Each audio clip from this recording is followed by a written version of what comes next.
What's your emergency? He's attacking my friend!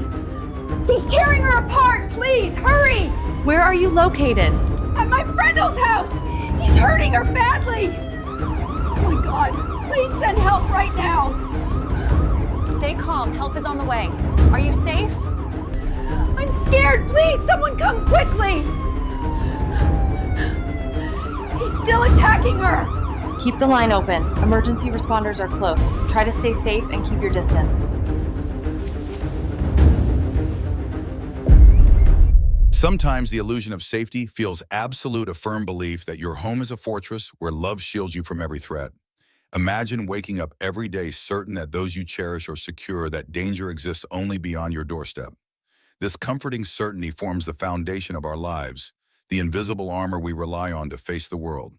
But what if in one horrifying instant that sense of security is shattered? What if the very creature you nurtured and adored, the one you believed to be family, suddenly becomes the source of terror?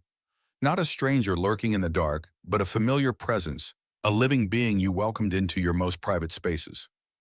This is the chilling reality. Anna faced a woman whose trust and love collided with raw animal instinct in a way that forever changed everything she thought she knew about safety and loyalty.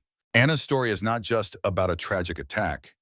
It's a haunting exploration of blurred lines between human affection and the untamed nature of wild creatures kept too close. It forces us to confront a difficult truth. Sometimes the greatest dangers don't come from strangers or distant threats, but from the very walls we call home. They come wrapped in fur and bound by familiar eyes, yet hiding a fierce primal force that no amount of human love or training can erase. This is a tale of devastating betrayal, not by malice but by the inescapable laws of biology and instinct. To understand the gravity of that fateful day, we must first understand the world inhabited by Max the chimpanzee, who once lived as family, and the woman who sought solace and connection in him after profound loss. Evelyn Grant, a woman marked by heartbreak, had her world upended by a series of shattering tragedies. Her only child, a daughter named Claire, was taken too soon in a tragic car accident, a loss that left a cavernous emptiness in Evelyn's heart. Not long after, her husband succumbed to cancer, deepening the void and amplifying her grief. Into this brokenness came Max, a newborn chimpanzee, taken just days after birth from his mother in a Missouri sanctuary, purchased at an eye-watering price as a desperate balm for Evelyn's loneliness. For Evelyn and her late husband, Max was not simply an exotic pet. He was a living, breathing replacement for the family she lost, a fragile thread connecting her to the love and normalcy ripped away. From that moment, Max was more than an animal. He was a surrogate son who entered their Stamford, Connecticut home, not behind bars or cages, but as a fully integrated, though undeniably unconventional member of the family. Max's presence permeated every corner of the Grant household. He shared their bed, a warm and soft companion through lonely nights. Meals were communal affairs where Max sat at the kitchen table, sometimes sipping from a delicate glass, his behavior eerily human. He mastered doors and keys with dexterous fingers and dressed himself in clothes as though mimicking his human caregivers. His domestic skills extended further. He watered plants with surprising care and even learned to operate a computer, tapping away as if fascinated by the world behind the screen. In Stamford, Max was a beloved local figure, accompanying Evelyn on errands, even riding shotgun in her car as she ran their towing business. His curious, intelligent eyes seemed to absorb everything, sparking smiles and waves from neighbors and strangers alike. Max's charm translated to the small screen too, where he appeared in commercials for household name brands, his expressive face winning hearts across the country. Pampered and adored, Max was the center of Evelyn's world, a symbol of love reborn. But beneath this seemingly idyllic life lurked a harsh reality that no amount of affection could hide. At 14 years old, Max was a fully grown chimpanzee with a raw strength and wild nature that remained ever present beneath the veneer of domestication. Weighing nearly 200 pounds of muscle and packed with agility, Max possessed strength 5 to 7 times greater than a human of similar size. His species, Pentroglodytes, hails from the dense forests and savannas of equatorial Africa. Creatures evolved for survival, territorial defense, and raw, often brutal power. Their teeth, designed to tear flesh and crush bone, are weapons of nature, as are their hands, built for both delicate tasks and fierce grips that can rip and hold with devastating force. Max had already demonstrated glimpses of this fierce wildness. Years earlier, he had escaped from Evelyn's car charging down a busy road, causing chaos and fear as he chased a pedestrian before police subdued him after a tense 2-hour pursuit. This was a clear, unmistakable warning the wild animal within was always there, simmering just beneath the surface of his charming facade. Primatologists and experts in ape behavior had repeatedly voiced grave concerns. Max was not a tame pet. He was a mature, fully sexualized adult chimpanzee, a walking powder keg of instinct and power. Despite existing laws forbidding private ownership of such primates and mounting evidence of risk, authorities failed to act. Max's decades-long presence in the Grant household had become normalized, woven into the fabric of their lives, while safety regulations lay unenforced. The tragic events that would unfold seemed unthinkable, yet in hindsight signs had been ignored. The 2003 incident was no isolated scare, but a forewarning. Small changes in Max's behavior, subtle growls, moments of agitation dismissed as moodiness, or playful nips were tremors before a catastrophic quake. Evelyn, bound by love and grief, may have rationalized these warnings, seeing him as a moody teenager or a loyal protector. Yet experts continued to sound alarms, describing adult male chimps as apex predators, brilliant but capable of sudden brutal aggression when stressed or threatened.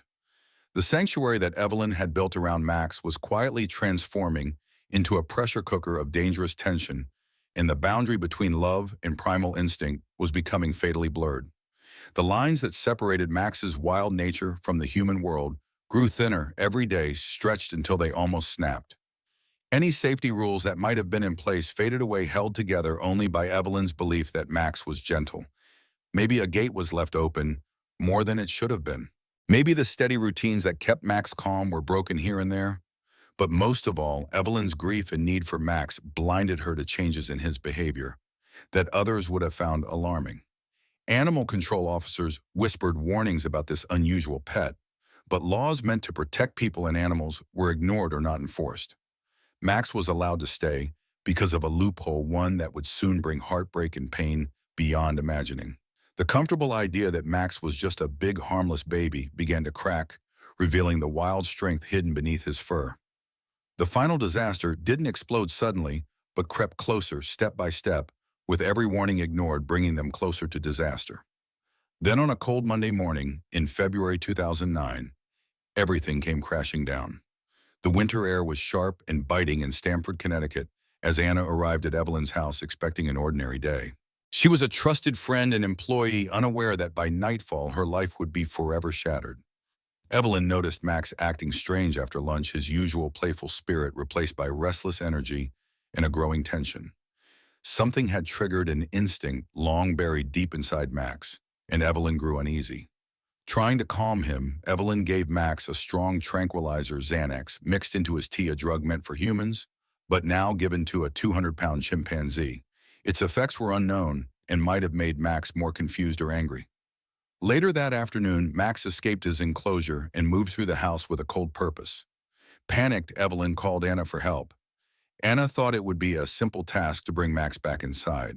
She didn't know the danger waiting for her. When Anna stepped out of her car and called for Evelyn or Max, everything changed in a terrifying moment. Without any warning or growl, Max lunged at her. He grabbed her face with unbelievable force, tearing at her skin and muscle with his sharp teeth. Anna screamed, but the horror quickly silenced her cries. Evelyn stood frozen, horrified by the brutal attacks happening before her eyes. Then instinct took over. She grabbed a heavy shovel and struck Max again and again, shouting for him to stop. "Stop it, Max!" No, but Max didn't stop. He was caught in a violent rage. The blows barely slowed him down. Desperate, Evelyn ran inside and grabbed a kitchen knife. She stabbed at Max over and over, begging for forgiveness, even as she fought for Anna's life.